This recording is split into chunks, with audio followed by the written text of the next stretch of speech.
Now, can you hear me? Do I need to use this? Get it a little closer, maybe. Okay. Now, I'm going to give you a lot of evidence, by the way, supporting the scriptures. And a lot of this isn't very widely known. And I want to credit some of my fellow scholars. Some of you know Dr. Charles Ailing. A lot of this stuff comes from Dr. Ailing. And also, you probably have not heard of Doug Petrovich. He has a book out. I'll show you the book later on the Exodus and evidence of the Exodus. There's a great deal of information supporting the historical accuracy of the scriptures that isn't out there readily available for use. So I'm going to show you some of this stuff, but keep in mind this isn't just my stuff. It's Doug Petrovich's, Dr. Charles Ailing, and then a little bit of my stuff too. So is the screaming mummy the firstborn son of Pharaoh? Whoops, what happened here?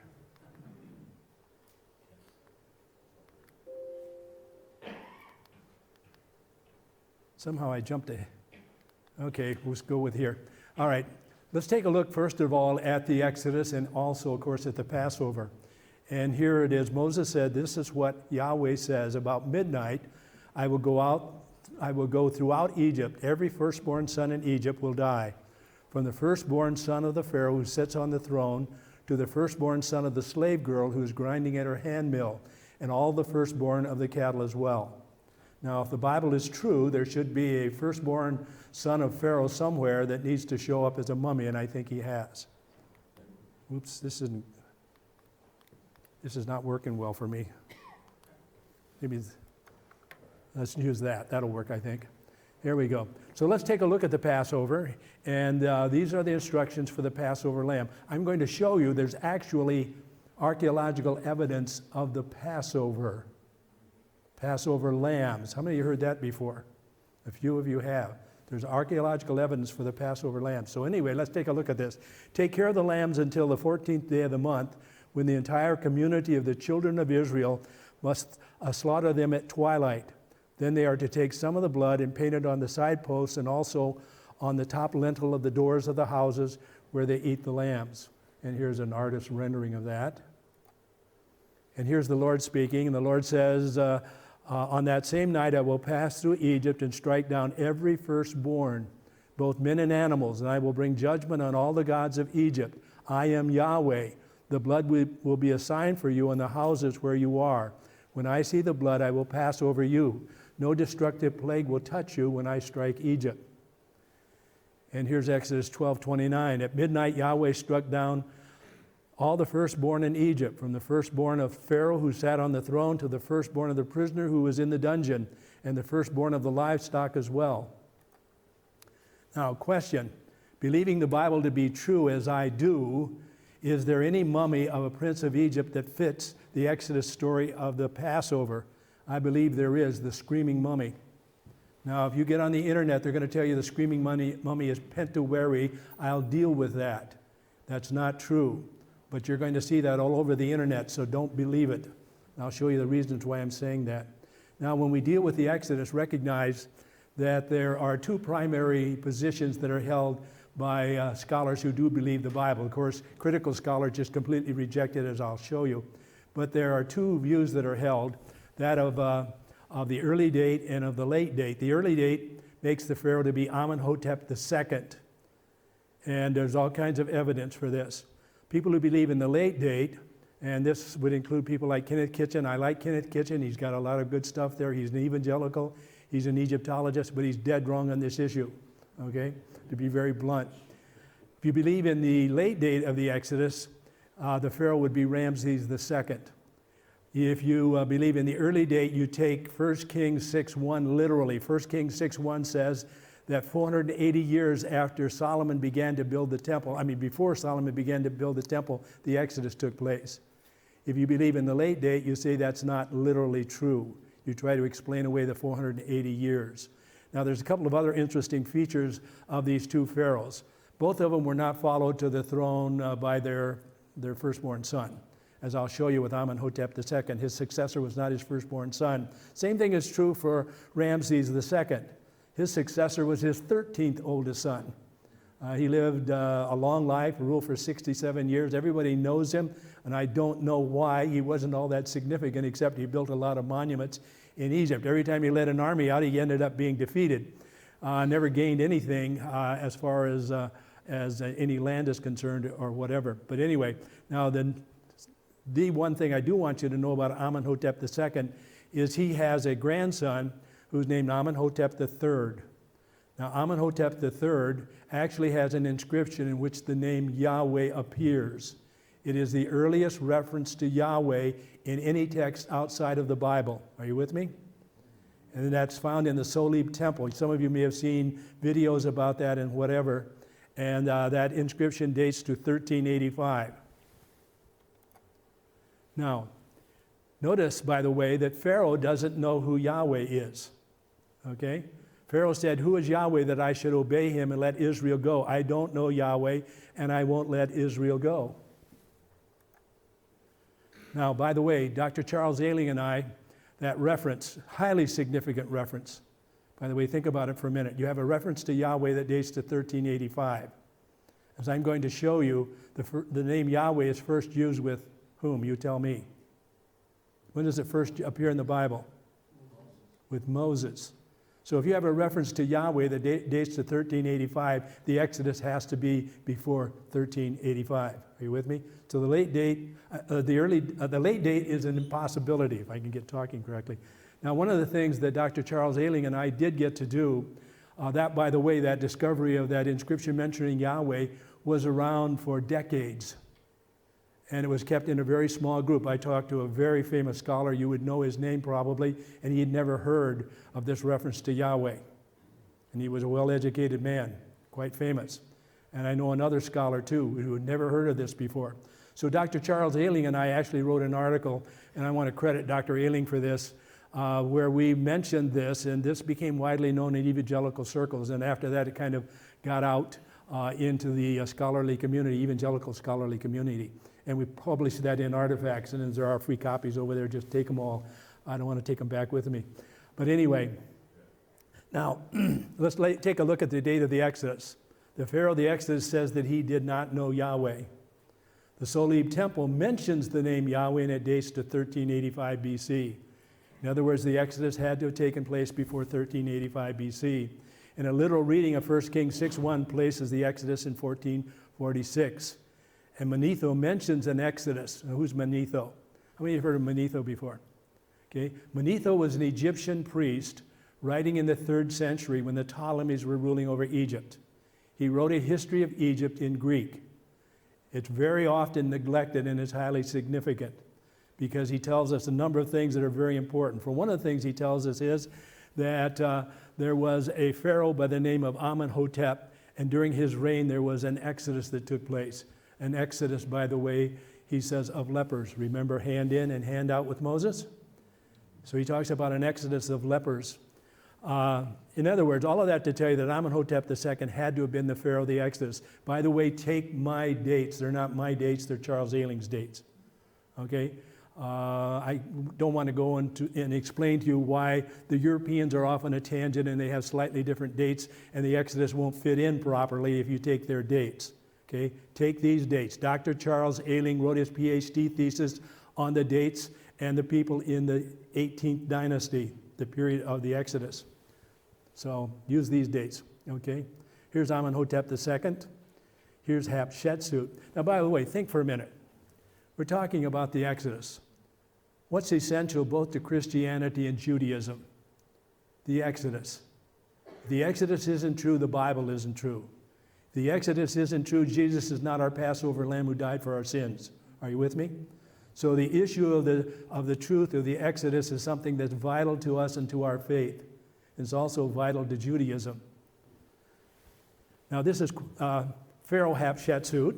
She was a queen, almost certainly the one who pulled Moses out of the Nile River and adopted him as her son and raised him as her son.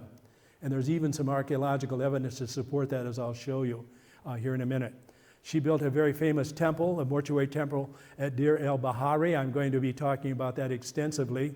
But I want you to notice something about her that's very unique. And there was a reason why this was done. Someone went around and smashed her statues. Even this one, this is a well-preserved one, but if you look carefully, you'll see the cobra and the vulture have been knocked off of her headdress. See that? This is actually the best preserved statue of her that we have. Someone went around too and erased all of her names. That is highly significant. Now, my friend Doug Petrovich, who is an Egyptologist, he argues, and he's a believer, he argues that it was Amenhotep II that did this and probably also burned her mummy because she was the mother, the adopted mother of Moses. Are you with me? Okay, but I want to show you something related to her.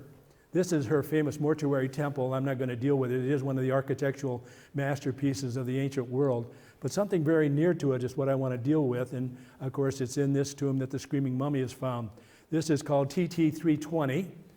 And you can see it's located very close to Hatshepsut's mortuary temple there. And in that royal cache of mummies, more than 50 royal mummies were found. If you go to Egypt and you go to the Egypt Museum, there's a new one, by the way, the Grand Egyptian Museum is up on the Giza Plateau. If you go there and see the mummy collection, you're looking at mummies that came out of this tomb. One of the mummies in that tomb was the screaming mummy. Now, what happened was, this tomb was found by some Arab peasants. Now, eventually it came to the knowledge of some of the officials in Cairo, and eventually it was discovered and worked with by people that were Egyptologists and so forth. Now, how did this collection of 50 mummies in this one tomb develop? Well, around 1050, and this is during the 21st dynasty. Amenhotep II dates to the 18th dynasty. So in the 21st dynasty, these priests, this is about the time, by the way, that Saul became the king of Israel, these priests went around and collected all these mummies out of the Valley of the Kings. King Tut they missed because his tomb was buried over.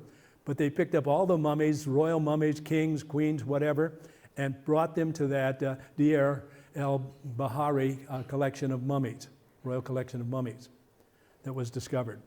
However, as you're going to find out, one of the problems is that they needed more room, and that's going to be an interesting feature here in our talk. But one of the mummies they found in that collection there in TT 320 was the screaming mummy. They named him Unknown Man E. Now, this is from Carol Andrews. This is a book that was published by, as you can see there, by the British Museum. She's talking about the screaming mummy. She says, among the cache of royal mummies found at Deir El-Bahari was a body placed in a plain wooden coffin with no identification whatsoever. Even more curiously, it was wrapped in a sheepskin. This is the only mummy ever found wrapped in a sheepskin. Tens of thousands have been found. Only this one was wrapped in a sheepskin. Okay? Now she goes ahead, Carol Andrews goes ahead and says, a material which Herodotus says was considered ritually unclean, a fact confirmed by a passage in the Egyptian text called the Wanderings of Senui. And here you see the screaming mummy. I want you to notice, by the way, if you look at his hair, you see that white stuff in his hair? That's natron.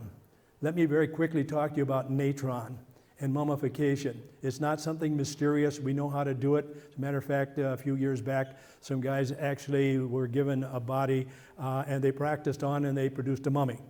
So it's a very simple process, actually. It's a drying out process. They take the body and they make a slit and take out the internal organs.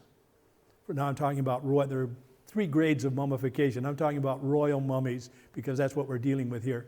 They make a slit in the side, they take out the internal organs because there's too much moisture in them.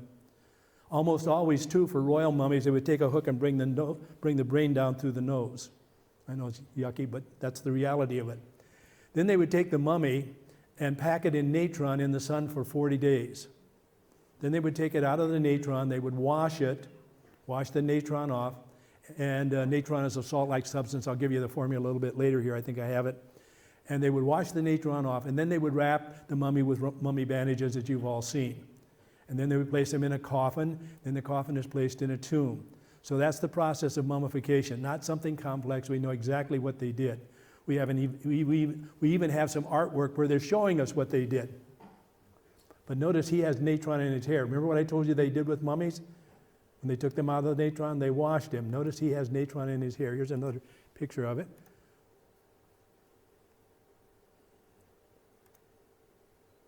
Something's happened. Somehow my presentation has got messed up. Can you anybody hook up my computer? Okay, we'll go with what we can. I don't know what happened. I don't know why these things jumped around. Okay, all right. Here's this. That's another picture of the screaming mummy.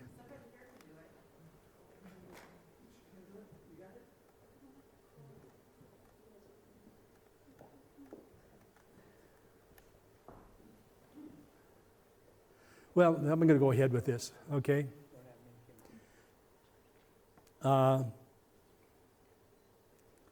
So the screaming mummy is by far and away the most unusual mummy ever found, and I should have a slide here that says that, but I don't know why.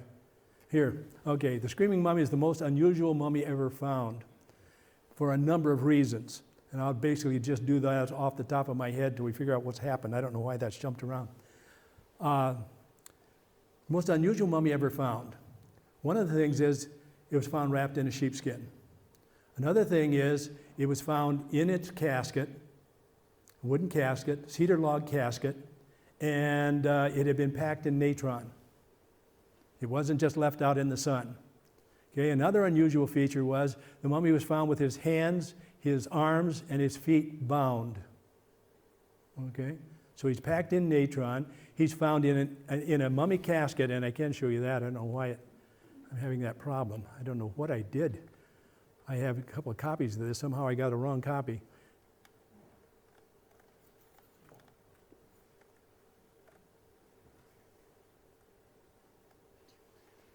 What's that? I'm just going to go ahead and work with this, okay? Let me talk to you. I don't know what happened. I've got 3 copies of this, and somehow or another this is not right. I don't know how it changed around. But anyway, back to what we're talking about. This is the most unusual mummy ever found by a factor of about 10. It's buried in a sheepskin, which was ritually unclean for the Egyptians. It's not proper. An Egyptian priest was not allowed to walk into a temple wearing sheepskin. Matter of fact, no one could walk into a temple wearing wool or any kind of sheepskin. It was a violation of Egyptian law. That, by the way, was true even for the Pharaoh. The Pharaoh was not supposed to walk into a temple wearing wool. Here you have a mummy that's actually wrapped in sheepskin. Okay? Not properly buried.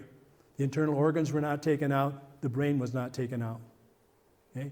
Packed in natron in his casket, and the casket is not properly dealt with. It's an 18th dynasty casket. Let me see if I can get going here. Okay. Okay. I read you that. Okay. Now, the bandages had to be cut off because what had happened was the body fat combined with the natron, this substance we're talking about, combined with the natron, and the net result was it formed kind of a shell around his body in this 18th dynasty not completed casket. Okay? So as he said, he's found with his hands, arms, and legs bound down, almost certainly because he was mummified while he was still in rigor mortis. Now remember, they would normally leave you out in the sun for 40 days and you're not going to be in rigor mortis. This guy was buried in rigor mortis. He's buried in a great hurry. I want you to see that. You can even see it, by the way, in the form of his casket. He is buried in an 18th dynasty, unfinished, wooden, mummiform casket. It's a cedar-log casket, which had been painted with whitewash, but it hadn't been finished. There is no name on his casket, although I think he did have a name on his mummy wrappings. He appears to have been buried in great haste.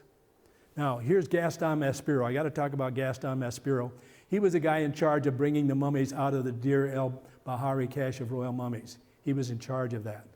And he was an eyewitness. Here's what he has to say. By the way, I'm not happy with this guy. The French did not do, they got good archaeologists today. This is very early. And Gaston Maspero was an early Egyptologist, but he did not do a good job in dealing with all of these mummies, and especially with the screaming mummy. But this is what he has to say. He was an eyewitness. Now all we have is the mummy stripped of its bandages. And as a matter of fact, everything else that was on the mummy. The mummy had earrings, they're gone. He was buried with 2 staffs. That's highly unusual too. 2 plain wooden staffs, like Aaron and Moses. This is a royal prince. Have you ever seen any of the staffs or the scepters of people like King Tut? They have gold or silver. They're highly ornate. This guy has 2 plain old wooden staffs. And then Gaston Maspero lost them. But anyway, we know what they were like. But that's highly unusual too. They were found inside of his casket. They were found inside of his casket. Okay, now here's what Gaston Maspero says. It makes one's flesh creep to look at it. This is a screaming mummy. The hands and feet are tied by strong bands, so also the arms were, and are curled up as if under an intolerable pain. The abdomen is drawn up, the stomach projects like a ball. The chest is contracted, the head is thrown back, the face is contorted in a hideous grimace. The retracted lips expose the teeth, and the mouth is open as if to give an utterance of a last despairing cry. The conviction is borne upon us that the man was invested while he was still alive with the wrappings of the dead. Now, what he's arguing here, and by the way, that's been disproven by later examinations, he's arguing that the screaming mummy was buried alive. However, recent examinations of the screaming mummy found no natron in his mouth. So it'd be pretty hard for him to be buried alive and not have natron in his mouth. Now here again, what happened? Okay, as I said, this is the most unusual mummy ever found. He's a prince, 18 to 23 years of age. Zahia Was says, by the way, he was 40 years of age. You know what? I think I got, can we get back to where we started from? I apologize. We couldn't use my computer and we've been fooling around with other stuff, and somehow or another, I think I got my original notes for this rather than the actual presentation. Can we go back to where we were? See if I can find something's wrong here. Is there another version of it? The projector is... But anyway, while they're working on that, let me go ahead and talk to you about the screaming mummy. One of the things that you're going to find out is that Gaston Maspero says that the screaming mummy is actually an individual named Pentaweri. Now, what happened was Pentaweri is the man who killed his father, was involved in the assassination of his father. Do I need this? Pentaweri, this is terrible. I'm disorganized. I apologize for that. I thought I had that on that other device. I thought I had the proper presentation, but I think those are just my notes that I made. Okay, back to Pentaweri. Pentaweri was the son of Ramses III. Now, Ramses III was assassinated. He's a very famous pharaoh in Egyptian history. He's the one that drove the Philistines back into the land of Canaan when they tried to take over in Egypt. So he's a very famous pharaoh, Ramses III.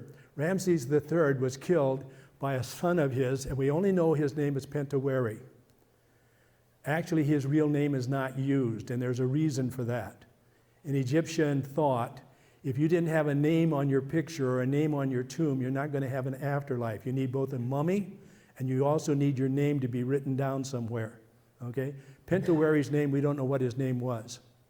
You say, well, she had Pentaweri. Pentaweri is a nickname.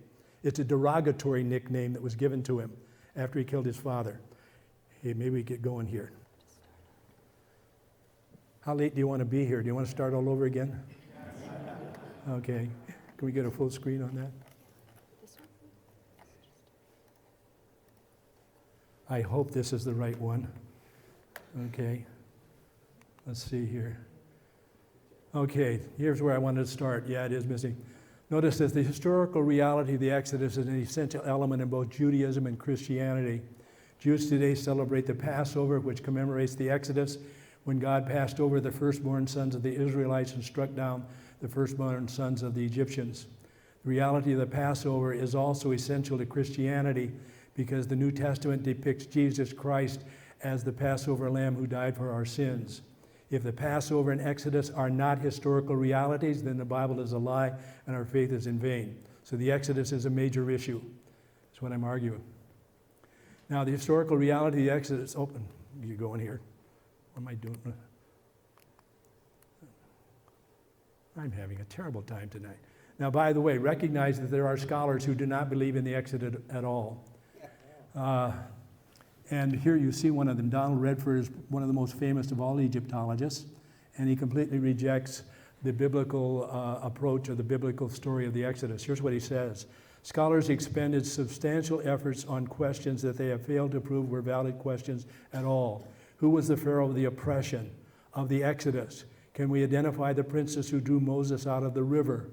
Where did the Israelites make their exit from Egypt? Via the Wadi Tumilat or by a more northerly point?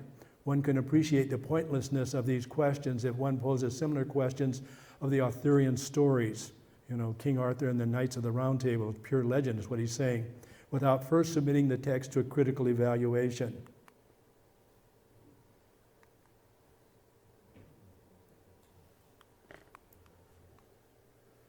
Okay, I showed you that one before, right?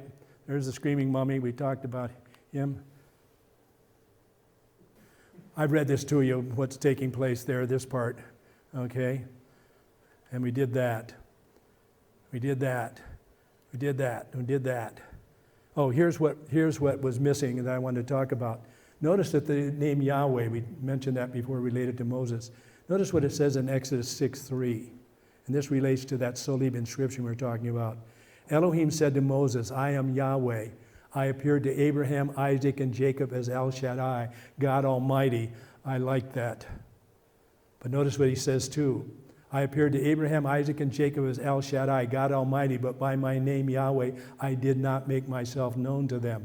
So the name Yahweh starts first with Moses. So if you have an inscription in 1385 that's mentioning Yahweh, the Exodus had to have been before 1385. Are you with me? And I don't care how famous you are as a Bible scholar, I don't see how you can possibly believe in the late date of the Exodus then. Okay? And I've shown you that one. I showed you that one. Oh, here's the Solib inscription. And I thought you might like to see this because it's very interesting. Maybe I can get around here and kind of point. I thought I could. This is a mess. But anyway, we will get through this. Notice that this individual, this is at Solib. That's the very inscription that mentions Yahweh. Notice the individual has what we call a mushroom hairdo. That's traditional for Canaanites and Israelites. So this is an enemy. You know he's an enemy. Notice his arms are bound. See that? Okay.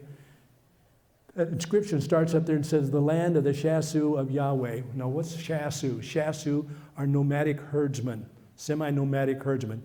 The Israelis fit right in that category. They are not the only Shasu. We know, for example, that there's an inscription that mentions the Edomites and calls them Shasu. So they're Semitic herders. And here you have a reference to Yahweh. This is the oldest reference to Yahweh in any text anywhere other than the Bible. Okay? So dates to around 1385. Ramses III, who is the, as we said, the grandson of Amenhotep II. Now, we've already basically covered that. I'm going to skip over that. Now, here's some more reasons why Amenhotep II has to be the Pharaoh of the Exodus. First of all, note that his father, Thutmose III, who was the Pharaoh of the oppression, and also the greatest conquering Pharaoh ever. It kind of bugs me since I'm an ancient historian. Everybody knows about Ramses II, but almost no one knows about Thutmose III. Thutmose III was the greatest conquering Egyptian Pharaoh ever. Are you with me? He conquered all of Canaan and so forth. Now, Thutmose III ruled for 53 years. Why is that important? Because Moses killed a slave master who had beaten an Israelite slave to death, and he had to flee to Midian for 40 years.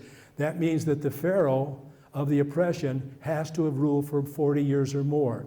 During the entire New Kingdom period, there are only two pharaohs that rule for 40 years or more, Thutmose III and Ramses II. Okay, so Amenhotep II's father fits that category. Are you with me? See what I'm saying? Okay. Now notice something else about Amenhotep II. If all the firstborn sons died, what does that tell you about Amenhotep II if he lived? He was not the firstborn son. Do we have archaeological proof of that? Absolutely. As a matter of fact, we know he had an older brother who's named Amenemhat, who died around 1470 BC. Interestingly enough, he's called the firstborn. He would have been the heir. He died, and Amenhotep II gets to become the pharaoh. He has a title that's highly significant. This Amenemhat did. He had the title of overseer of the horses. He's placed over the chariot forces, which, by the way, was a high, according to my friend Dr. Ailing, the Egyptologist, this is a high functional military title that this guy held.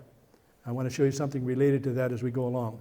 But anyway, notice, too, that Amenhotep II was not followed to the throne by his oldest son.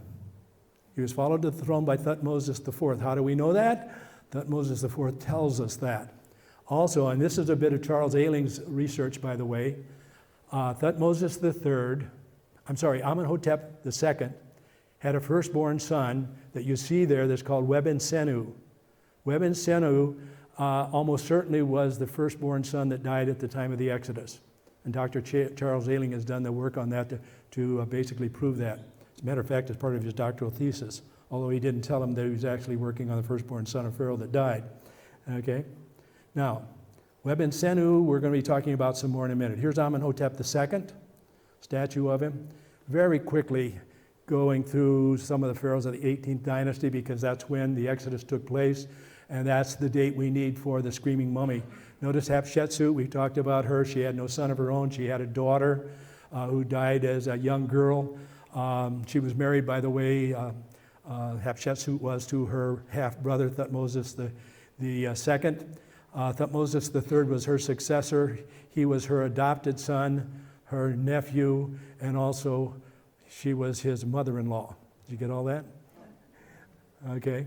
In the Egyptian royal family, there's an old joke, there are no branches on the family tree. They very frequently marry sisters and half-sisters. Thutmose III, followed by Amenhotep II, the pharaoh of the Exodus we talked about. Thutmose IV would have been the pharaoh at the time that Joshua was taking the city of Jericho.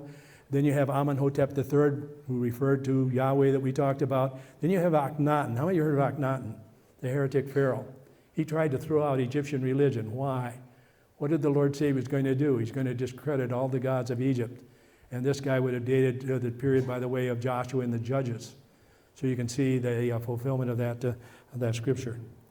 Okay, here's Hatshepsut. We talked about the fact that someone, did tell you that, didn't I? Maybe I didn't. That someone went around and destroyed all of her stuff. Okay, let's jump on down the line. Talked about that. Did I show you that slide? Okay. That TT tomb 320, as we said, had over 50 mummies in it, royal mummies in it. You see about 15 here that were brought. This is a picture that was actually taken by the French in a room in Cairo, not in a museum. The museum hadn't been built yet, as a matter of fact. Finished yet. And here's the screaming mummy, was one of the ones in that collection of mummies. Now, this is the tomb, KB 35, of Amenhotep II. You're looking at his sarcophagus there. That's his sarcophagus right here. He was found in his sarcophagus. He was found in his tomb, but he wasn't found in his casket. Now, what happened was, as we mentioned to you, there were these priests, Egyptian priests of the 21st dynasty, around 1050 BC, who collected all these mummies from all the tombs there in Egypt and placed them in TT 320. One of them they collected was Amenhotep II. How do we know that? Because his casket, wooden casket, was found there in tomb TT 320. However, he was found back here. So what happened?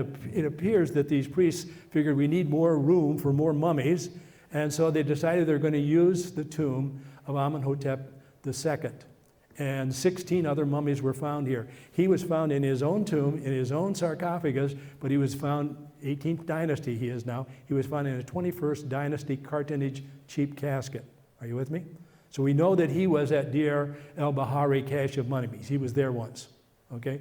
Now, in that same tomb were found the canopic materials of his oldest son named Webensenu. Okay? And I'm convinced that Webensenu is the screaming mummy. If Webensenu is not in KV 35 or in TT 320, his mummy is missing. However, his materials were found here in his father's tomb, which means, by the way, he died before his father. He's also not referred to in any other Egyptian inscription. What does that mean? What's that significance? If you're the heir to the throne, you're going to appear in inscriptions. This suggests, as Dr. Ayling has pointed out to me, this suggests this guy died very early in the reign of his father. That's why his name doesn't appear in inscriptions. However, on the inscriptions that we have from his canopic materials are here. I'm convinced his body, like his father, had been moved there to TT 320. Are you with me? Okay? But his canopic materials, what's canopic materials? Well, they have these jars. They put your stomach in one, liver in one, lungs in one, and so forth. They're called the canopic jars. I know it's a little bit gross, but that's the way they did things back then. And there are other things that are related to your burial, and those are called the canopic materials. In his canopic materials, we find out that this guy held the position of overseer of horses. And we know now that that was a position that very commonly was given to the heir to the throne. Are you with me? During the 18th dynasty. So this guy undoubtedly was the heir to the throne. We know he was firstborn. We know he died suddenly because he's buried in his father's tomb. He does not have a tomb of his own. No tomb of his has ever been found anywhere. So we know he died suddenly. We know he died early in the reign of his father. We know he was the firstborn. We know he held a title that was normally given to the heir to the throne. And yet his body, if it's not the screaming body, his body is missing from both TT 320 and also from the Deir El-Bahari cache of royal mummies. Are you with me? Okay, let's go on and argue some more. I'll show you some more things here. And I apologize, I've wasted a lot of time. Now, Gaston Maspero was the guy who was in charge of taking the royal mummies out of that tomb. And he's a French Egyptologist. He was the general director of Egyptian excavations and antiquities. He played a key role in the 1881 removal of those mummies from that tomb. And one of them, of course, was the screaming mummy. And I'm convinced the screaming mummy was Webensenu, the son of Amenhotep II. And that explains all the weird things we've seen. So the screaming mummy, I read you that in Carol. Yeah, see, I got my notes out of place. I talked about mummification. Here's the formula for natron, if you're interested. It's a salt-like substance, occurs naturally. There are three theories on the death of the screaming mummy. One, that he was poisoned, that's been discredited. Once he was buried alive, that's been proven in fairly recent days to be false. There was no natron found in his mouth or throat. And there's no evidence on his mummy that he was hanged or strangled. CAT scans were performed on him. There are no broken bones. His neck is not broken. And he appears to have died as a fairly healthy young man. Okay? So his cause of death remains unknown, but he does appear to have died in convulsions. And here you see him again. Now here's all the things I talked about were unusual. He was a prince, undoubtedly a prince, 18 to 23 years of age, healthy. That's what one doctor said about him that examined his mummy. He was found sewn into a sheepskin, only mummy ever found. Tens of thousands, only one found in a sheepskin, and I think that's significant. Internal organs and brain were not moved, packed in natron, as we've said. His body fat and natron had mixed, had to be cut off of him. It was like a shell. They could not unwrap the wrappings. They had to cut it off of him. And when they did, he smelled terrible, according to the Dr. Fouquet, French doctor who actually unwrapped or actually cut the bandages off of the mummy. He died, he was mummified in rigor mortis, as we've said. He was wrapped in 2 layers of fine linen. That's something you do for someone that's a member of the royal family. There are different grades of linen, and this was restricted to the upper class and to the royal family. He was also buried with 2 common staffs, as we pointed out, placed inside of his casket. This is highly unusual. It's highly unusual to find even 1 staff. This is a royal burial. You've got 2 staffs, the only mummy I know of that I've ever found with 2 staffs, and they're placed right inside his casket. And I think his father did it to copy the staffs of Aaron and Moses. I think that's why he did it. Okay? And also he was placed in an expensive 18th dynasty unfinished cedar mummiform casket. Cedar-log, these would be expensive even today. Cedar of Lebanon casket, which was whitewashed and not painted in colors. And here you see it. Why the great haste? This is an expensive casket. This is for royal family members. Notice the face is finished. And I wish I could point to you a little better. I guess I should have brought my pointer. Notice how the ears are placed there, kind of on the headdress. That's kind of a unique way. The face is finished. The headdress is not finished. The arms are not finished. Most of the body is not finished. The feet sort of finished. But this is done in a great deal of hurry. They did whitewash mummies, but they would paint them. I'll show you the mummy casket of his father, which is in many ways very similar to this, but it's completely painted. There's the screaming mummy again. Now, as we said, Gaston Maspero argues that the screaming mummy is Prince Pinteweri, who killed his father, as I started to tell you, who was Ramses III.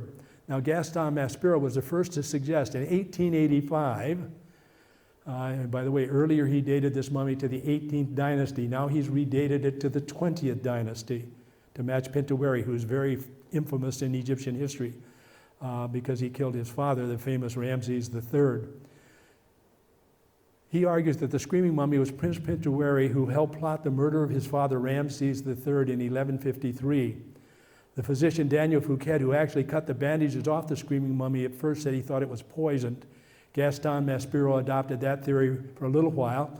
A chemist who was involved in helping to cut the wrappings off of the screaming mummy said he thought the mummy had been suffocated, and Gaston Maspero adopted that theory. If you get on the internet and get some older articles dealing with the screaming mummy, they'll tell you he was buried alive. You have to realize that's been disproven. It's not true. I read that to you, didn't I? Okay, maybe I better go over. One of his, Ramses III's sons, whose name is unknown to us, highly significant, okay, but who is designated in the official records by the nickname, the derogatory nickname, by the way, of Pintuweret, formed a conspiracy against him, that is, against the Pharaoh Ramses III, to the detriment of the children of Queen Isit. Queen Isit was the mother of Ramses IV. An extensive plot was hatched in which scribes, officers of the guard, priests, and officials in high places, both natives and foreigners, were involved. Here's Maspero continue. A traitor betrayed several of the conspirators who, being subjected to the torture, informed upon others, and these at length brought the matter home to Pintuwari, the French version of Pintuwari, and his immediate accomplices.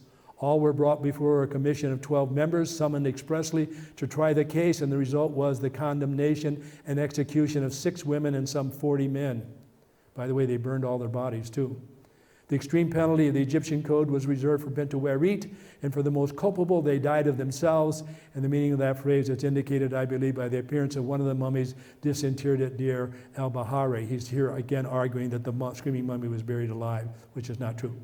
But this next part is interesting. The coffin in which it was placed was very plain, but also very expensive, painted white, without inscription. The customary removal of entrails had not been effected, but the body was covered with a thick layer of natron, which was applied even next to the skin itself and secured by wrappings. Okay, so we need to deal with this issue. It's Pintuwari, the screaming mummy. As we've said, Pintuwari and his mother, Tai, were involved in a harem plot to kill not just Ramses III, but Ramses IV and also Queen Isit.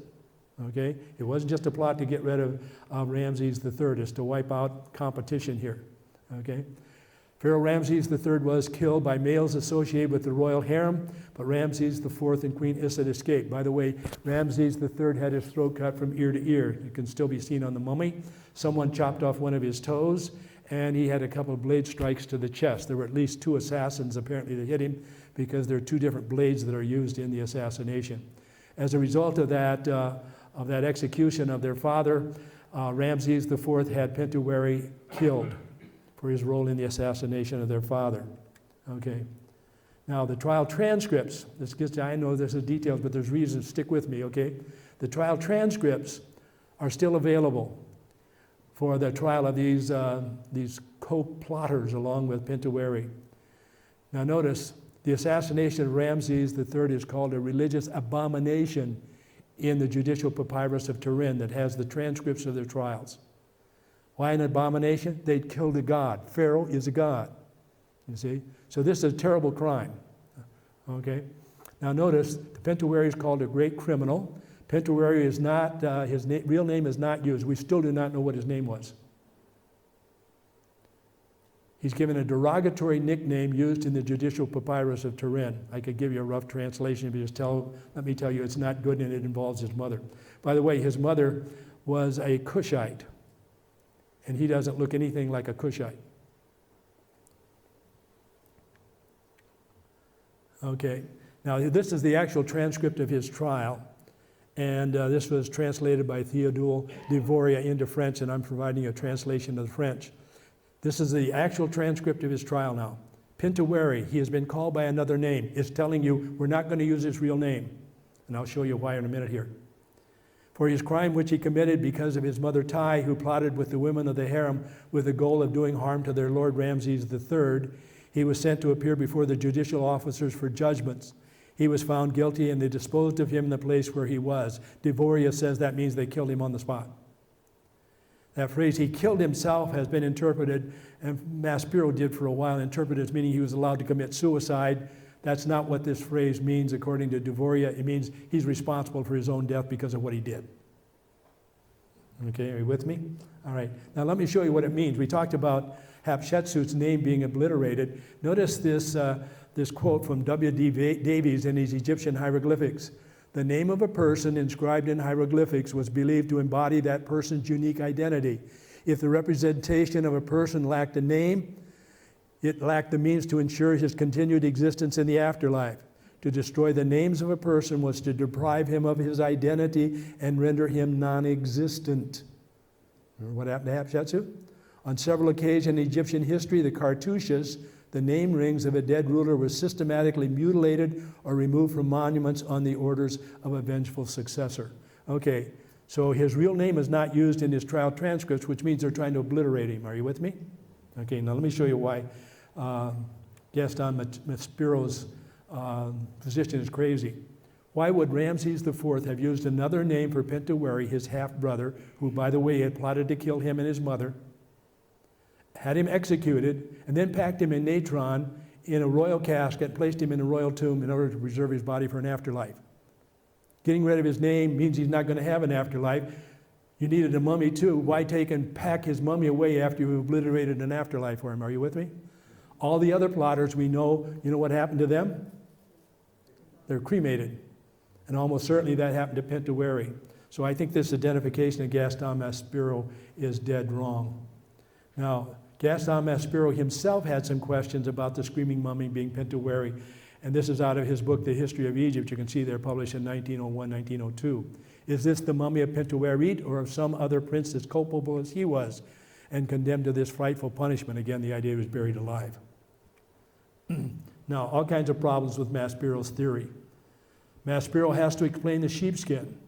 And what he said was it was a punishment for killing his divine father Ramses III. The problem with that is there's no other mummy that was ever wrapped in a sheepskin. Why just him? Why just him? Why weren't the other plotters the people who actually did the killing? Because Pentaweri did not do the actual killing. It was some people in the harem, men associated with the harem, who did it. Notice too, why did Ramses IV not just dispose of or cremate Pentaweri's body like he did all the others? The worst possible thing that could happen to you as an Egyptian was to have your body destroyed, because that means you're not going to have an afterlife. You need your name and you need your body. Are you with me? Okay. So why is it that his name is obliterated and yet his mummy is preserved? So why was the screaming mummy also found buried in fine linen in an expensive cedar casket along with two staffs wearing gold earrings? Why also was the screaming mummy, who was wearing an abomination, a sheepskin, then placed in a royal tomb when you're not even allowed to wear a sheepskin inside of any Egyptian temple? And here this guy's placed in a royal tomb someplace, wrapped in a sheepskin. More problems with Pentaweri's theory. The tombs of, with Maspero's theory that the screaming mummy is Pentaweri. The tombs of Pentaweri and his mother Tai were both intentionally destroyed and their names erased from their tombs. We have actual proof of that.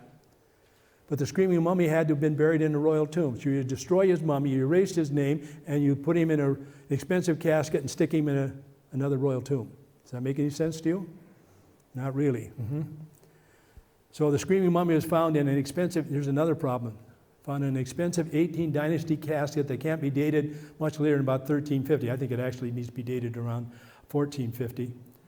Reburial, you have to argue that this mummy had to have been reburied in an older casket. So you've got a casket that's going to sit around, expensive casket, half finished, going to sit around for 200 or 300 years, and then it's going to be used for Pentaweri. Are you with me? Does that sound very logical to you? Okay. Am I losing you in all this detail? Okay, good, thank you. Okay, here he is, Pentaweri again. We talked about mummification. Now I have one more issue we have to deal with before we get down to some of the really good stuff, I think. Zahi Hawass. Zahi Hawass is he's an Egyptologist. He's a former Egyptian minister of state for antiquities affairs, and he founded a new DNA lab in Egypt to test the DNA of mummies. And according to their testing, the screaming mummy ends up as being Pentaweri, the son of Ramses III. Okay? Now his group published their findings. They did a study and they published their findings in the Journal of the American Medical Association. Sounds like positive proof. DNA shows that the screaming mummy is the son of Ramses III. I'm going to show you that that's not true. I got all kinds of arguments for it, but anyway. However, I'm not the only one that has problems with that DNA lab in Egypt. Mainly it was manned by Egyptians, and to be very blunt, I think their work was very sloppy. I'm not the only one. By the way, here's one of the guys who did the study. This is out of Wikipedia, but it's the best quote I had dealing with the screaming mummy. He says, from our genetic analysis, we could really prove the two, Ramses III and the screaming mummy, were closely related. They share the same Y chromosome and 50% of the genetic material, which is typical of a father-son relationship. So the screaming mummy is Pentawari. Have DNA proof, right? Let me show you something. Here's a letter that was sent to the American Medical Association by two experts in DNA testing. To the editor, in their study, Dr. Hawass and colleagues reported ancient DNA data from 11 royal Egyptian mummies and used microsatellites to ascertain kinship among specimens. We question the reliability of the genetic data presented in this study and therefore the validity of the author's conclusions. Furthermore, we urge a more critical assessment of ancient DNA data in the context of DNA degradation and contamination. So what do they think of their study? Not any good. Neither do I. Now let me show you one of the reasons, before even that letter came out, why I didn't believe it. One of the mummies that they said they identified, you see on the right there, and they said this is Hatshepsut. By the way, notice her statue has been defaced. The cobra and the vulture have been knocked off her headdress. Her nose has been knocked off and so forth, what we were talking about before. Now, in their DNA study, they said that this lady here was Hatshepsut. Now, Hatshepsut's tomb, we know where her tomb is at. It's an elaborate tomb, but she was not found in it. Underneath of her tomb, there was a smaller tomb that had been cut, and there were two women in it. One was a young woman that could not have been Hatshepsut. No way. However, there was an older woman there, and they did testing on her, and they came to the conclusion that that mummy was Hatshepsut, and she tried to trick people by not being in her place where she should be, and she had this little one, and little tomb underneath, and that was Hatshepsut. So, according to their DNA testing, Zahi Hawass, this is Hatshepsut. Now, notice there are a few problems with that. Look at her jawline, kind of pointed chin. Look at the jawline of this lady. Look at the mouth. Is this the same woman? Doesn't work. And she was not buried in a royal fashion either. So you have to believe that this was Hatshepsut, and she tried to trick everybody by kind of, pretending she wasn't really who she was. By the way, one Egyptologist has suggested, and I think he's absolutely right, that this was her wet nurse that she was very close to, and she had this tomb cut down underneath for her wet nurse to be buried in. So the evidence for that is not good. Now, a couple of facts here. Pentawari's real name was not used in the judicial papyrus of Turin, which indicates an effort to obliterate him. Why then was he mummified? Some questions. He was one of about a dozen great criminals out of 46 executed, but he's the only one whose real name is not used in trial documents. If he was the worst, why was he treated the best by being placed in natron in an expensive casket? Are you with me? Okay. Notice that even Masperos we've seen had questions about his identification of the screaming mummy being Pentawari. And also his mother Tai was a Cushite, and yet the screaming mummy does not look like he has any Cushite blood in him. Now, some more facts against the screaming mummy being Pentawari. He's buried in an expensive royal quality cedar casket placed in a royal tomb. Why would Ramses IV have allowed this? Remember, this guy tried to kill him too. This unused and unfinished cedar casket was 2 or 3 centuries old, as we said before. In 1153 BC, how could this have happened? How could a casket sit around for a couple hundred years? He was buried with 2 staffs in his caskets, but these are common staffs. But still, staffs are important in Egyptian culture. You have to realize in ancient Egyptian culture, having a staff or a scepter was very important. That's why Moses and Aaron, their staffs are so significant. In Egyptian culture, they are very significant. If you go into any kind of a tomb, and they have pictures of a god, they're going to be holding a staff or a scepter. By the way, the Egyptians did not make a distinction between staffs and scepters. They're both the same thing to them, okay? Anybody that has any authority is going to have a staff of some sort. We actually have pictures of slave masters. Guess what they hold in their hand? Staff. Anybody with authority will have a staff. Now, if you're a member of the royal family, if you're a royal prince, if you're heir to the throne, you're not going to have a wooden staff, simple wooden staff. Okay, are you with me on all this stuff? Okay. All right, let's go on. He was also wrapped in 2 layers of fine linen, packed in natron to preserve his body. Why would Ramses IV have allowed this after he tried to obliterate him by not using his name, getting rid of his name? More facts. I'll show you. The screaming mummy does not look like Amenhotep. A screaming mummy looks like Amenhotep II and other 18th dynasty mummies, but he does not look at all like Ramses III or Ramses IV. In addition, Pentuer's tomb, as we've seen, was defaced and his name was obliterated from his tomb. But the screaming mummy had to have been buried somewhere in a royal tomb. Doesn't make any sense. You obliterate his tomb, put him in another tomb, another royal tomb. There's no proof, by the way, that Pentuer's body was not burned like all the other plotters. That's the best way. You really want to have a punishment, you get rid of the body. You can't have an afterlife at all. Get rid of the name, get rid of the body, there's no afterlife. The worst of all punishment for Egyptians. Now, there's no good explanation either for the sheepskin, the bindings on the hands, arms, and feet, or the lack of proper mummification. But I want to show you something here. Let's take a look at some 18th dynasty mummies, and we'll look at the mummies of Ramses III and Ramses IV, and you tell me which one you think he's related to. This is actually Thutmose II, who was the husband of Hatshepsut, the father of Thutmose III. And you can see what he looks like there. He would be the grandfather of Amenhotep II. And if you take my identification, Dr. Ayling's identification, he would be the great-grandfather of the screaming mummy.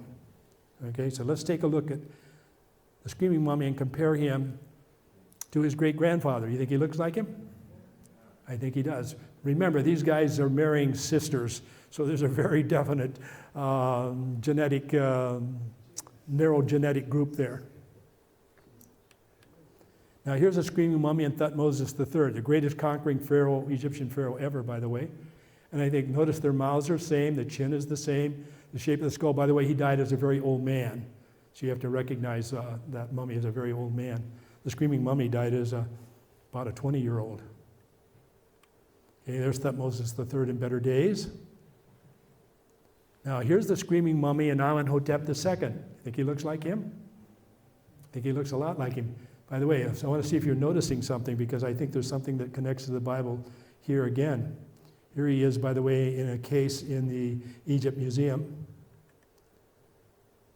Now notice, here's something that's said in Exodus. You might have noticed something. Let me see if you can see what this says. Exodus 9:10-12 says, "From a furnace Moses and Aaron took soot and stood before Pharaoh, and Moses tossed it into the air, and festering boils broke out on men and animals. The magicians could not stand before Moses because of the boils that were on them and on all of the Egyptians." One of the 10 curses on the Egyptians that God brought on them. By the way, I thought you might like to see what those look like. Now look at his skin. Can you see? He's had some kind of a skin problem. I think you're actually looking at the curse of the boils. And he's not the only one. There are other ones. I read one Egyptologist said, well, there must have been some kind of a genetic problem, because a number of them seem to have had the same skin disease. Interesting, isn't it? There's more stuff too, by the way. I think you actually see evidence of the plague of boils there. And this is the Pharaoh of the Exodus. There's just no two ways about it. Now this is Thutmose IV. He was not the successor. He was not the firstborn son of Amenhotep the second. By the way, he would have been the younger brother of Webensenu. And here's a statue of him in better days. Now, he made a very famous stele. It's called the Dream Stele, and stands before or between the legs of the Sphinx. He was out hunting. He got tired. He laid down between the paws of the Sphinx. He went asleep. And in the dream, the Sphinx told him he was going to be Pharaoh, even though he was not the oldest son. Okay? So it's called the Dream Stele. So we have absolute proof that Thutmose IV was not the Pharaoh was not the firstborn son that died at the time of the Exodus. By the way, this is, you can see the Sphinx where it's located, and there's a close-up shot of it. It's called the Dream Stele. Now, let's do some comparison. Here's the screaming mummy in Thutmose IV. His brother, do you think he looks like him? I think he does. Here's a screaming mummy and his great-great-grandnephew, King Tut. I think there's even a resemblance there. Remember, a dynasty is a family of kings. And as we said, in Egypt, you generally married a sister if you're the Pharaoh. Now, jumping down to the 19th dynasty, this is Seti the First. He's the father of Ramses the Second. You think the screaming mummy looks like him? Here's Ramses the Second. By the way, he died as a very old man. He ruled for 67 years. He undoubtedly had well over 100 children, by the way. The old joke goes, is that a record? I don't know, but it's above average. Right? He may have had as many as 200 kids. We know of about over 100, I think, of his sons are known. As I said, he was followed to the throne by his 13th oldest son, so he died as a very old man. Now, let's get down to Ramses III, the father of Pentaweret. No question about it. And here you see a statue on the left. He looks like a statue, I think. His mummy still looks like a statue. Now let's compare. This is supposed to be the father of the screaming mummy. By the way, here's Ramses III and Ramses IV. I think they look alike. Doesn't they look like father and son? Okay. Now, let's compare the screaming mummy with Ramses III. Notice the jaw is very different. The face is very different. Notice the chin of the screaming mummy is quite narrow. Notice his high cheekbones. You don't see that at all on Ramses III. And yet, if you follow Maspero, this is Pentaweret you're looking at and his father. Now, look at the screaming mummy compared to Ramses II. I think he looks a lot more like him than he does Ramses III. Here's the screaming mummy and supposedly his half-brother, Ramses IV. I don't think he looks like him at all. But notice again, the screaming mummy with Thutmose IV. Now, what family do you think that the screaming mummy belongs to? What dynasty, the 18th or the 20th? I think the 18th. Here he is again with his father. Notice, by the way, the shape of the head, the chin, even the mouth. I know the screaming mummy's mouth is open, but these guys have got to be related. Now, I argue that, and I'm taking this from my friend Dr. Charles Ailing again, the screaming mummy was Webensenu, the firstborn son of the Pharaoh of the Exodus. So I want to talk about that very quickly here. I better go through this.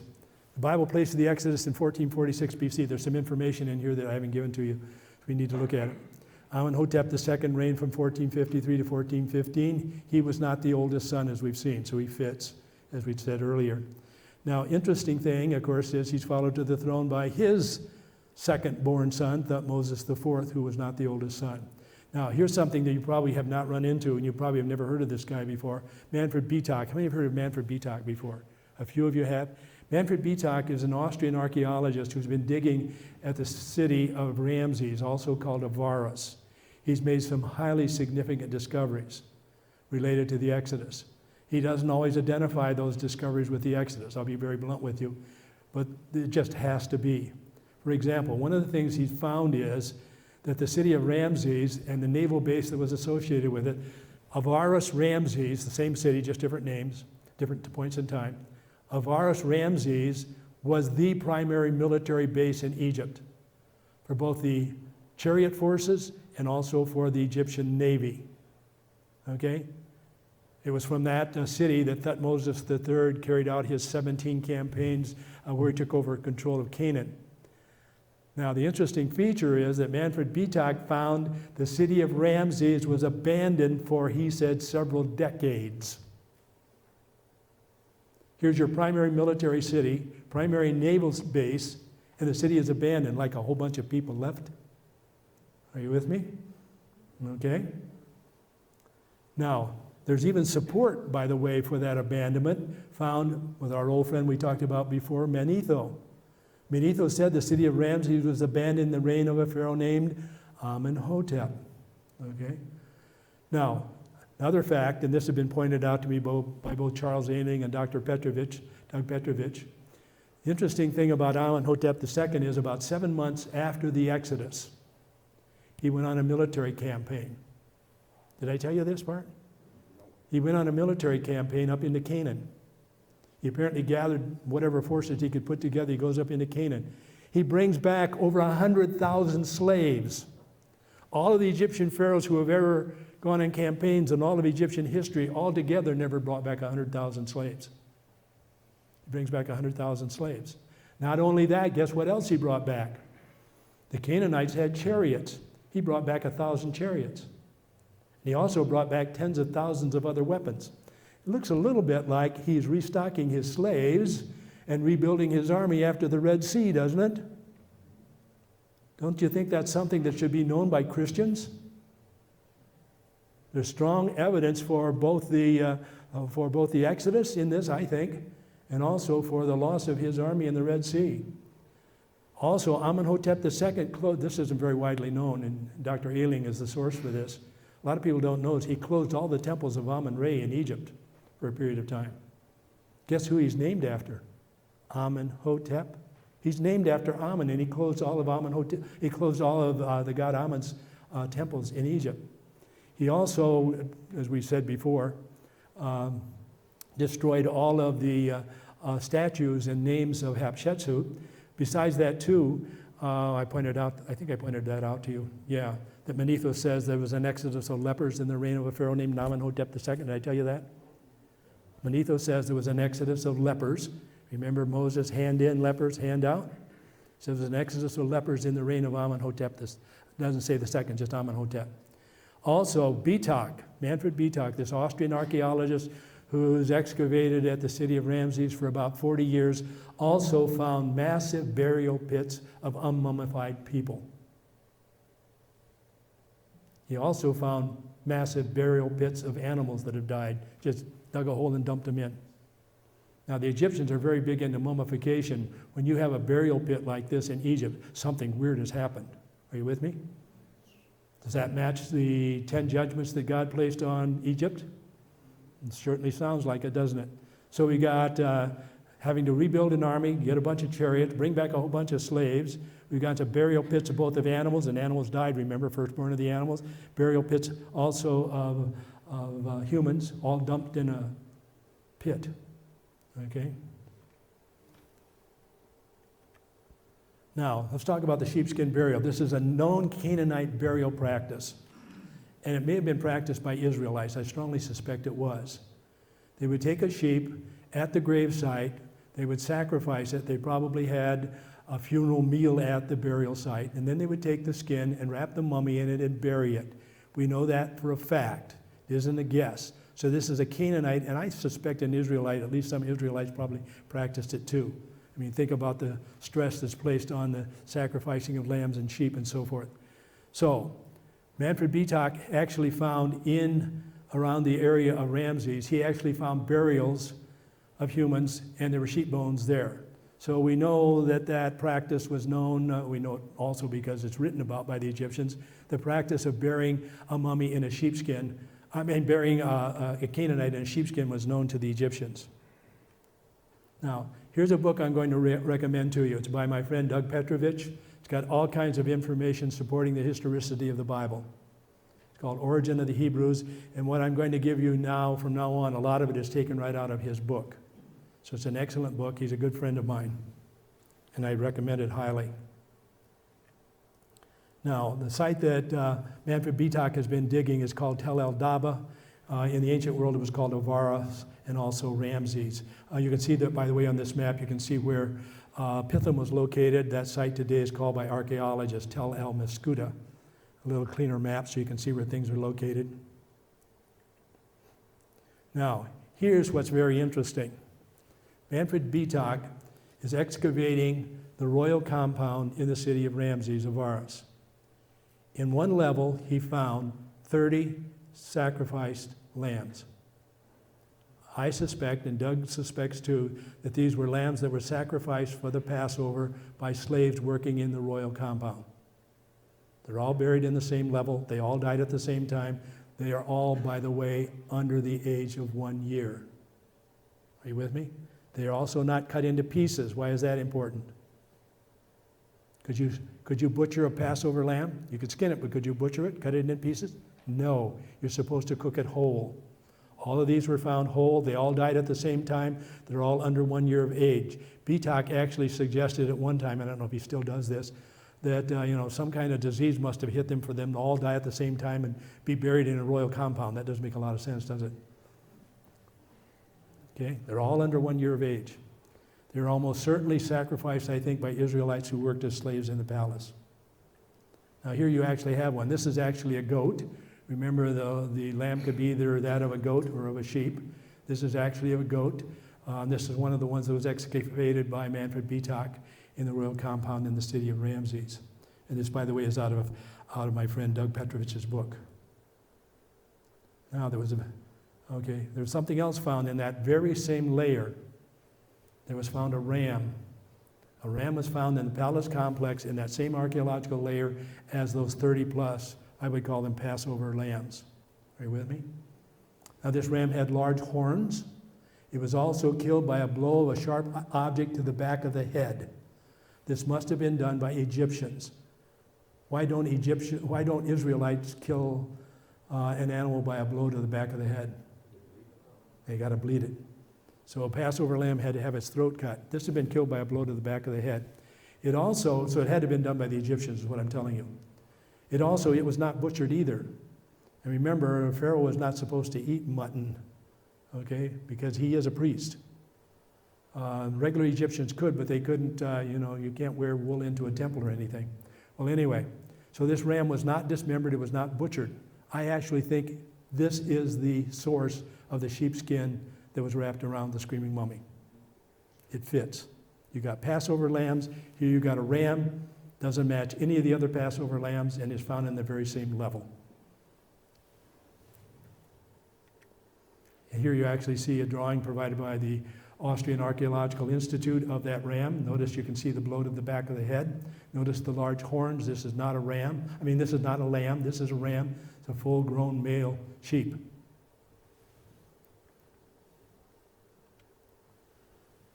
So the screaming mummy was buried wrapped in a sheepskin, which is a known Canaanite burial practice. This is the only mummy, as we've been saying right along, that was ever found wrapped in a sheepskin. Sheepskin burial was an abomination to the Egyptians, and the sheepskin burial suggests that the sacrifice of the Passover lambs, I think, was misunderstood by Amenhotep II. I think he thought it was faking the death. I think he thought that the Israelites were faking the death of their firstborn sons by wrapping a sheepskin around them. That wasn't what was going on at all, but I think that's what he thought.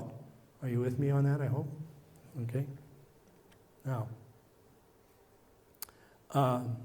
Now, notice when the king of Egypt was told that the people of Israel had fled, Pharaoh and his officials changed their minds about them and said, "What have we done? We have let the Israelites go and have lost their services." So he had his chariot made ready and took his army with him, and he took 600 of his best chariots, along with all the other chariots of Egypt with officers over all of them, and of course, they're lost. Now, all of this I want to show you is that the screaming mummy was buried in great haste. Why? Because Pharaoh was chasing after the Israelites. Notice the evidence of haste in the burial of this mummy. Okay? He's not properly mummified. His internal organs, this is a royal mummy. This just doesn't happen. You don't leave the internal organs and brain inside of a royal mummy. But he was found with his internal organs and brain not removed. He was found packed in natron. There are 3 or 4 or 5 other mummies that have been found, not royal ones necessarily, have been found packed in natron, which, by the way, indicates, again, that they were probably buried in a hurry. He was buried in a royal, unfinished, expensive, unpainted 18th dynasty cedar casket, which was whitewashed and not finished, as we've said. It was not properly painted. He was also buried, apparently, while he was in full rigor mortis, as seen in the bindings on the hands, arms, and legs. Everything about this mummy suggests he was buried in a great hurry. Great haste suggests that Amenhotep II was in a rush, I think, to chase down the fleeing Israelites. And also, he had probably a lot of other people he had to bury, too. Okay, now let's look at Webensenu. Webensenu was Amenhotep II's son, and he's called king son of his body. Webensenu's canopic jars and burial materials, as we said, were found in the tomb of his father Amenhotep II. He almost certainly was originally buried in his father's tomb, KV 35. He must have died before his father, and yet his mummy is not found in KV 35. And if it's not the screaming mummy, he's not found in TT 320. And it should be in one or the other. Are you with me? Got to be in one or the other. So if he isn't the screaming mummy, his mummy is not found, and yet his father had him in his tomb at one time because his canopic materials were found there. He also held the title of overseer of horses that we mentioned before. which was a high functional military title known to be held at times by the heir to the throne. He, by the way, was not a baby. I know you've seen Charlton Heston in the Ten Commandments. By the way, I have Charlton Heston's, I have Moses' signature. Okay, I did a little favor for Charlton Heston a long time ago, and he sent me a copy of his book and autographed it. So I have Moses' autograph, I like to tell people. But anyway, notice here that he holds the title of overseer of horses. That's heir to the throne. Webensenu. The two plain staffs, I think, are significant because I think that they are used as copying Moses and Aaron. I'm going to skip over this stuff rather quickly. We do have pictures of common foremen, and slave masters holding that same type of common wooden staffs. Staffs that would have been like Moses and Aaron. Moses is not running around with a highly ornate staff out in the middle of the desert when he runs into the burning bush, is he? And yet you have a royal son here buried with two staffs inside of his casket. Now here's the casket again. Go through this very quickly. I want to show you some more casket. This is the casket of his father. I think the two look alike. One's finished and one isn't. Notice the placement of the hands, the way the headdress is. Now the Screaming Mummies has not been finished. But you can see the placement of the hands, and you can also see the way the headdress was, the placement of the ears. I think even the faces look a great deal alike. I strongly suspect that both of these caskets were carved by the same Egyptian artists. Here they are again. Now let's look at some others. Here's an 18th dynasty casket. Notice the placement of the hands, the headdress, the way the ears are. I'm arguing that this is an 18th dynasty casket, is what I want you to see. Here's an 18th dynasty woman's casket. Notice the way the headdress is and the ears. Here's the Screaming Mummy's casket again. Now we jump down to the 19th dynasty. Is it the same thing? No. Here's a 19th dynasty woman's casket. Very different type of casket. Another 19th dynasty casket. Now we're down to the 20th dynasty, the time of Pentaweri. This is a woman, very different casket. Here's down the 21st dynasty, and this is a cartonnage, a paper mache casket. It looks pretty good, but it's really very cheaply made. And that's what Amenhotep II was in a casket like this one. This is not the casket, however. Okay? So I think that we can argue very strongly that the casket of the Screaming Mummy was made about the same time as the casket of Amenhotep II, and probably by the same artisans, I think. Conclusions. Okay, sorry for going so much overtime. Amenhotep II learned of the killing of the Passover lambs, I think, and assumed it was a type of sympathetic Canaanite magic and tried to save his son by copying. Amenhotep II misunderstood Passover as copying Canaanite sheepskin-like burial. Yahweh will pass over, he'll think my son is dead, and he'll be saved. However, there was no lamb, there was no blood, and Webensenu died anyway. Now, Amenhotep II then buried Webensenu in great haste for two reasons: chasing after the Israelites, and he had so many other people he needed to bury too. Some more conclusions. Amenhotep II is the Pharaoh of the Exodus. The Screaming Mummy is Webensenu, the son of Amenhotep II. The Screaming Mummy was buried in great haste, no time for 40 days in natron, because the Pharaoh's going to chase after the Israelites. And I believe the Screaming Mummy is the firstborn son of Pharaoh. I think he's Webensenu, and I think he's a young man who died at the time of the Exodus. Now let me give you a proposed scenario as we conclude, and I'll give you a chance to ask some questions. I get close to this, my eyes aren't as good as they used to be, I'm getting old. Amenhotep II learned that the Israelites had sacrificed Passover lambs and assumed that this was done to copy the Canaanite burial practice and to fool Yahweh. He thus had a ram slain, not a lamb, but a ram slain, and wrapped a skin around his firstborn son Webensenu. He also had two common staffs like those of Aaron and Moses placed beside Webensenu, who died anyway because a lamb was not sacrificed and no blood was smeared on the doorposts and lintels of the palace. Amenhotep II then let the Israelites leave, but he changed his mind the next day, it looks like, and decided to chase after the Israelites. He then had his son Webensenu, who was still wrapped in a sheepskin, hastily prepared for burial. While he was still in rigor mortis, with his hands, arms, and legs had to be tied down so that he could be wrapped in mummy bandages. because of Amenhotep II's haste to chase after the Israelites. Webensenu, internal organs and brain were not removed. There's a lot of other people that have to be dealt with too, remember. Were not removed. And he was not placed in natron for 40 days. He was wrapped in fine linen bandages, then placed in an unfinished cedar casket. Natron was packed around him, and the two common staffs were placed beside him. His mummy and his canopic materials were then placed in his father Amenhotep II's KV 35 tomb in the Valley of the Kings. Skipping down a couple hundred years now, Egyptian priests of the 21st dynasty in around 1050 BC moved his and his father's mummy to Deir El-Bahari, a cache of royal mummies, to protect them from tomb looters, but left their canopic materials in KV 35. However, when these Egyptian priests, I got a typo there, priests found that they needed more room for more royal mummies, they moved Amenhotep II's mummy back to his own tomb, along with 16 other mummies, but they mistakenly placed him in a cartonnage casket that's about 300 years younger than he is, dating to the 21st dynasty. Webensenu, the screaming mummy, was left at Deir El-Bahari cache, royal mummies, but his canopic materials were found in KV 35, the tomb of his father Amenhotep II. If the screaming mummy is not Webensenu, then his mummy is missing from both the Deir El-Bahari and KV 35 caches of royal mummies. Now, a little bit more and I'll be done. Sorry for keeping me for so long because I got messed up on that presentation. Summary, all of the biblical, historical, archaeological evidence strongly suggests that the screaming mummy was Webensenu, the firstborn son of Pharaoh Amenhotep II, and that it was he who perished when Yahweh passed over Egypt and destroyed the firstborn sons of the Egyptians at the time of the Exodus. So the screaming mummy, I think, is Webensenu, and I think he's the firstborn son of Pharaoh that died at the time of the Exodus. Now, are there any questions? By the way, if you want a copy of the paper, which is a little more organized than I've been tonight, you can copy down my email address and email me, and I'll send you a copy of it by email. By the way, there are copies of Artifacts magazine over there. They're free. Just take them if you wish. And if you want to subscribe to Artifacts, where we cover developments in archaeology, just email me and I'll put you in touch, or you can look at www.bibleartifacts.com and subscribe that way. Now, any questions at all? I'm sorry I went so long for you because I got messed up. Are you done? Yes.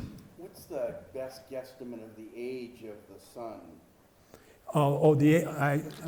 I messed that up. I'm sorry about that. Somehow or another, I ended up with my notes rather than my presentation. There have been two estimates have been made by two different sets of individuals, doctors and so forth. The estimates range from 18 to 24. Okay. Other questions? Yes, up in the back. In the Psalms, it says that Pharaoh and his host were consumed in the midst of the sea or something like that. Yes. Do you think that Pharaoh died in the Red Sea? No, I don't. You have to read that very carefully. It says they were defeated. It doesn't say he perished. His army perished. And we know, by the way, that Amenhotep II lost an army. We can see that in the fact that he went and collected a bunch of chariots up in the area of Canaan. But it doesn't say he perished. Read through it very carefully. Some people mistakenly assume that's what it says, and it doesn't really say that. Okay, good question, though. Another question? Yeah. Would DNA testing, proper DNA testing, prove one way or the other? They're making some remarkable developments in testing mummies. And if they get the right stuff, I think they could. The problem that those scientists, DNA scientists, were trying to point out is that testing mummies like this is a real problem. If someone's handled the mummy, then their DNA can show up on it. And a lot of people have handled these mummies down through time. And there's a lot of ways of contamination. To get DNA now from a mummy, you would probably, the only place you could really get it reliably would be to take and get a tooth and drill into a tooth. You might find it that way. But so far, the stuff I've seen, I don't believe any of the identifications they've made based on DNA. And I'm not the only one. I mean, it was a nice try by Zahi Hawass. By the way, if you get any kind of an archaeological magazine, you're going to find Zahi Hawass in it, advertising for Egypt. Come to Egypt because they're trying to revive tourism, which has died in Egypt. But he appears all the time. He's a very famous Egyptologist. Went to the University of Pennsylvania, by the way. Yes? What's the canopic material in the jar The internal organs. But you said that the stomach and the internal organs of the screaming mummy were not removed.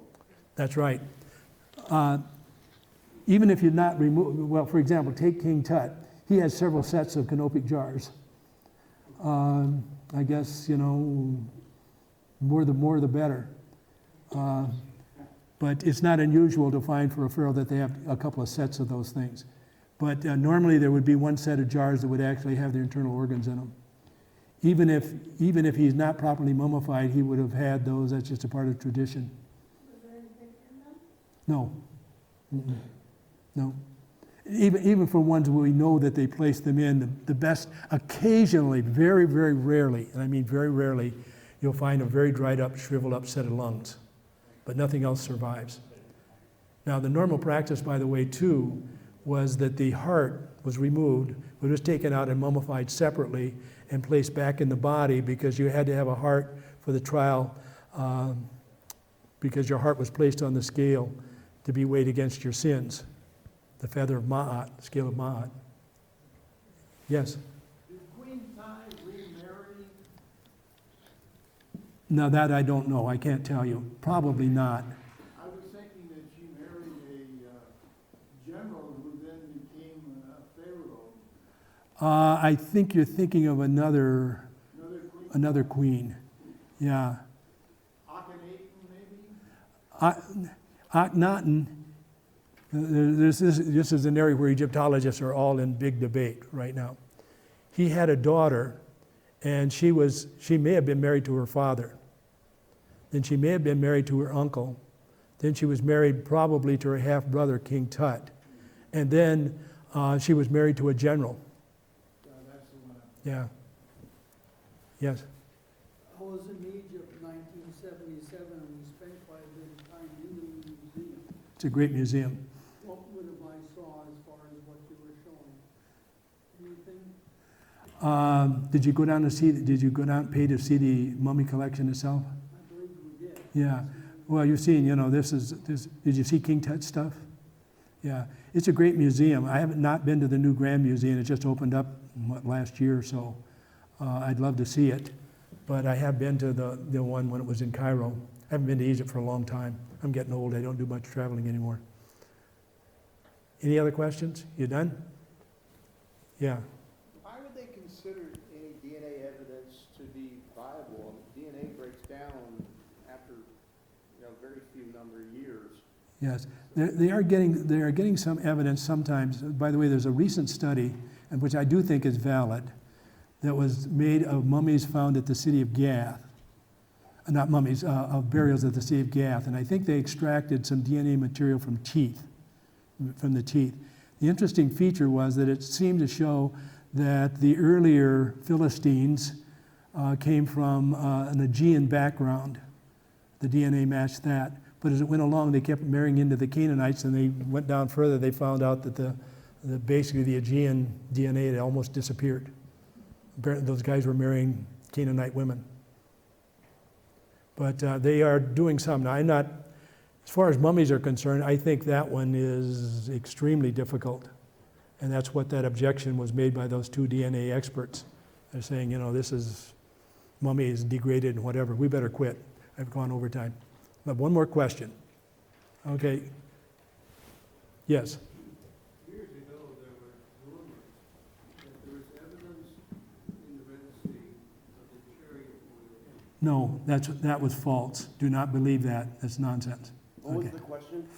He asked, years ago there was a guy that claimed to have found the chariot wheels of Pharaoh in the Red Sea. And by the way, one of those turned out to be the steering wheel of a Jeep that had been dropped in the ocean. There was a guy who went down and investigated. Don't believe that. That was by Ron Wyatt, who was not an expert in these areas. Okay, are you with me? There are people who sometimes say things that really are not true. Okay, we better stop there. I apologize for being disorganized tonight. I didn't think about not being able to plug my computer in. Thank you.